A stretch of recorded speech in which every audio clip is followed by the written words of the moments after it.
Welcome back na naman sa channel ko. May panibagong video na naman ako na ibabahagi sa inyo ngayon. Nang sa ganon, matataranta sa kakaisip sa iyo ang mahal mo, lalong-lalo na kung hindi ka na niya iniisip at ikaw ay binaliwala na niya. Ay mas mainam na gawin mo ito pagkatapos mong mapanood ang video na ito. Gawin sa mabuti at hilingin ng buong puso.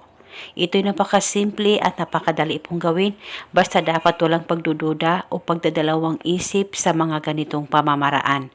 Pwede mo ito gawin sa kahit na anong araw o oras na gusto mo. Pwede gawin bago ka matulog o di kaya pagkagising mo sa umaga o sa kahit na anong oras ay pwede ito.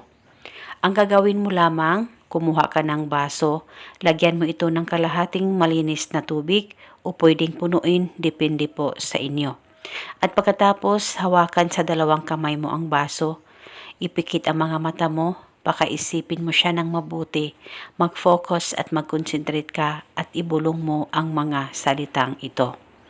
Pangalan at apelido, ikaw ay matataranta sa kakaisip sa akin ngayon din. Ibulong mo lamang ito ng 3 beses.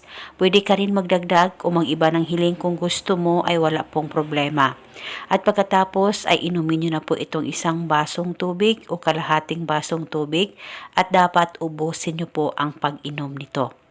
At kinabukasan, ulitin ang paggawa nitong ritual sa kahit na anong oras na gusto mo. At paniguradong matataranta sa kakaisip sa iyo ang mahal mo at isa itong paraan para maging okay at maayos kayo sa isa't isa. Basta tiwala lang, manalangin ng taimtim sa ating may kapal. At gawin itong ritual hanggang kailan mo gusto. At eto muna sa ngayon, maraming salamat po sa panunood. May God bless us all.